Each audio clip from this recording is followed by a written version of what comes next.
welcome back. It is Wednesday, May 13th. A shout out to Reggie Miller, my favorite shooter of all time. Welcome back to the Man Cave. We have got Wednesday's Fantastic Five to knock out today. Hopefully we saw some numbers going up on Tuesday. Hopefully what you saw in the video and some of the hints I gave you about the questions going forward helped you out, especially for a question like number one where you really had to read it because it was a little bit different. But if you're here, thank you for watching. Thank you for trying to get better. Thank you for trying to pick up something that's going to help you down the line. Because again, there's some people who just open up those questions, click, click, click, get done, and they move on. Those aren't the type of cats I'm trying to roll with. So anybody who's given the effort to try and get better, you are the bomb. So I'm actually not filming this one where I've had a chance to see some numbers come in. So I'm filming this one pretty far ahead of time. So my fingers are crossed that this is going to be helpful for you guys.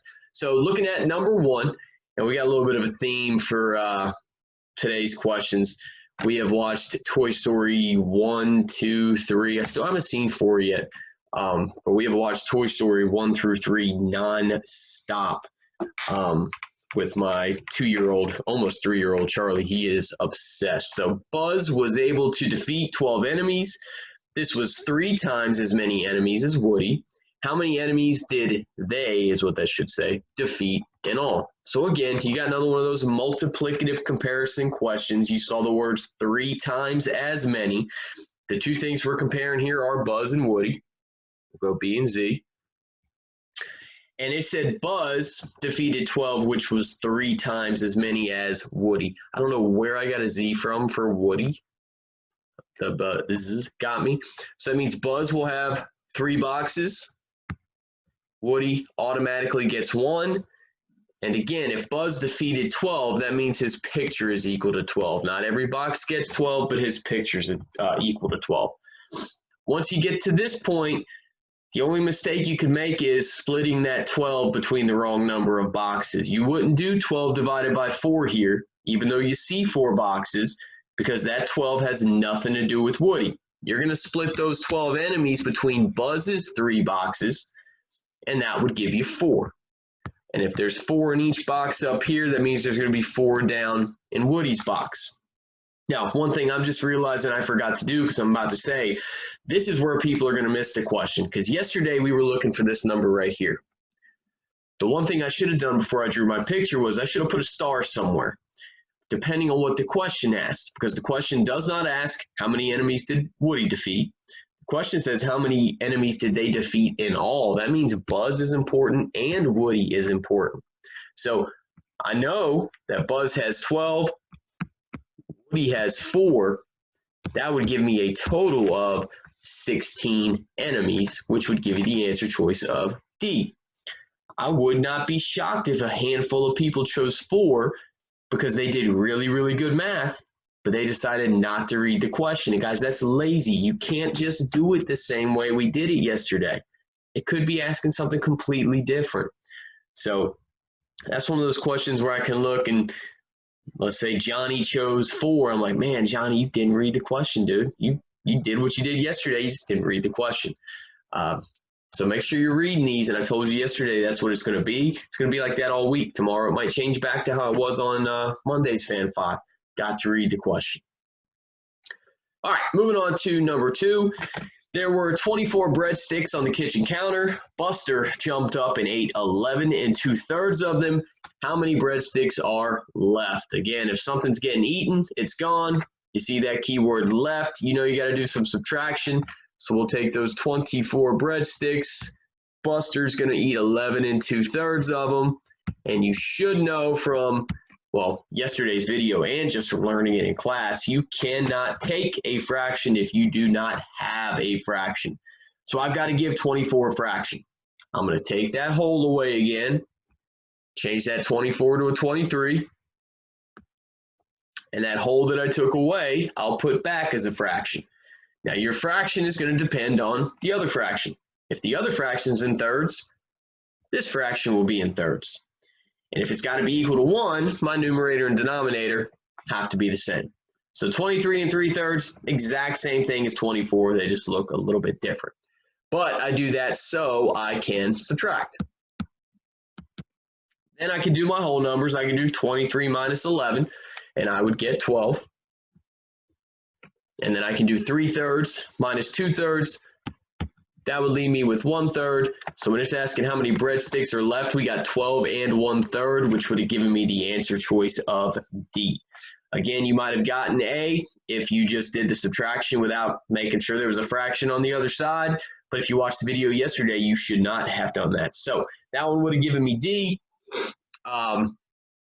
Again, it may come to a point where it's already given you a fraction. You got to make it bigger. You do the same thing. We've done that in videos in the past as well. But for number 2, you should have had D. All right, moving on to number 3. It says Andy burned 92,114 calories last week. To the nearest 1,000, how many calories did Andy burn? Excuse me. So I'm going to show you my rounding coaster again. I'm going to put the number in the middle, 92,114. All right, and remember, 0 through 4 are going over here. 5 through 9 on the other side. All right, then I got to look where I'm rounding. It says rounding again to the nearest 1,000. So what I would do is I would underline that and section it off. All right. Then I got to put some numbers on the bottom of each side of the coaster. So if I'm looking at what's sectioned off, I see 92. That means 92 would go here. The next number goes on the other side. 93 would go here. Once I've got it sectioned off, I got the coaster, the numbers on the outside of the coaster labeled. Then I have to look to the right of the line. Boom. That's a 1. And I'm going to circle it on my coaster. I've got to decide, is that the 92 side or the 93 side? That is very clearly the 92 side. Boom. And then I'm still looking to the right of that line. I see 3 numbers here, which means I need to add 1, 2, 3 zeros. That's supposed to be a 0. So if I rounded Andy's total to the nearest 1,000, that would give me a 92,000. Again, the coaster may be a lot of extra work for somebody who's got an easier way to do it. Do it your way. It is not my way or the highway. But if your way is not working, that coaster, super helpful. All right. Number 4, this is where I said the elapsed time is not always going to be one of those rainbow and butterfly questions. It's not always going to be ending in 0 or 5. This one you might have to use some mountains, some hills, and some rocks to get to your answer. It says Toy Story 3 is 1 hour and 48 minutes long. If you started watching at 4:03 p.m., what time would you finish it? First of all, let me say, if you have not seen Toy Story 3 yet, you need to go watch it. And if you can get through the scene of the toys going to the incinerator without crying, you're a bigger man than I am. Not afraid to admit it. All right. So it gives us a start time. Man, I'm thinking about it right now. I got goosebumps. We're starting this movie at 4:03. And now we need to add our time, 1 hour and 48 minutes. The hour's the easy part. That's one mountain. Boom, boom. There's my mountain. That takes me to 5:03. All right. Now I've got to try to figure out how I'm going to split my 48 minutes into hills and rocks. Starts off pretty easy because you can knock out some hills to get to 40 minutes. So 10, 20, 30, 40, and you wouldn't do any more because if you did another hill, that would be 50 minutes, and that's more than we need to go. So let me go ahead and, that's an hour, and that's 10, 20, 30, 40. It's kind of hard for me to write this because it's so small. So after the first hill right here, that would have been 5:13 plus 10 minutes. 10 more minutes would have gotten me to 5:23. That would have gotten me to 5:33, and then this would have gotten me to 5:43. So I've done 40 of my 48 minutes. I now need to go 8 more minutes. Well, I can do another hill, of 5 minutes. And if I added 5 minutes to that, that would get me to 5:48. So I've now gone 45 of my 48 minutes. That means I need to go 3 more minutes, which I can use as rocks. 1, 2, 3. And if I did that, that would get me to 5:49. That would get me to 5:50. And my end time would get me to 5:51, which gets me the answer choice of A. So sometimes you'll get a start time, you'll get an elapsed time, and you got to find the end time. I think tomorrow, or I think today's is actually start time, end time, find the elapsed. So either way you do it, you're still using mountains, hills, and rocks. It's just a matter of using the right amount, not going further than you have to, and making sure that those hills you're only doing 10s and 5s, because some people try to add 7 minutes at a time or 12 minutes at a time. Yeah, it'll work, but it's easier to make mistakes that way, and it doesn't take you that much longer, in my opinion, to do it this way. All right, last but not least, it says Sid took $12.75 on his field trip. At the gift shop, he bought 4 keychains. If each keychain costs 75 cents, how much money does Sid have left? I'll do it the same way I did it yesterday.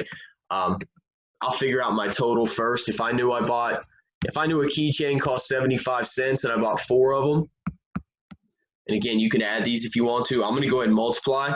5 times 4 is 20. 0 stays, 2 goes. 4 times 7 is 28, plus 2 is 30. 0 stays, 3 goes. 4 times 0 is 0, plus 3 is 3. Don't forget to bring down your decimal. That means that Sid spent $3.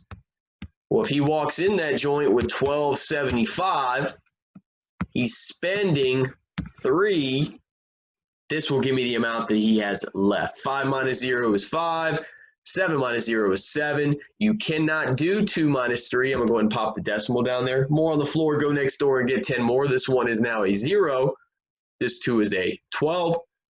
12 minus 3 would give me 9. That would give me a total of $9.75, which would give you the answer choice of D. Again, if you wanted to do 12.75 minus 75 minus 75 minus 75 minus 75, you could. If you want to do 75 plus 75 plus 75 plus 75 and then subtract it, you can do that as well. Many, many options when it comes to that question. That's another example of one that's going to get harder. I think that one has ended in 0 and 5 the first 2 days. Very similar to your elapsed time question. That one's going to get more difficult as the week goes on. But if you're using these videos, you should be in good shape. All right, so No Excuse Wednesday. This is your 3rd chance to knock it out. You've had 2 videos to kind of help you. This is where you should be getting to that 3, 4, maybe even a 5 range. And then we're really getting into the days that matter, Thursday and Friday. Those are the ones that I'm hoping this is one of our better weeks of Fam 5 yet after last week. So we'll see. Good luck today. Thank you guys for watching. See you tomorrow. Enjoy the rest of your day.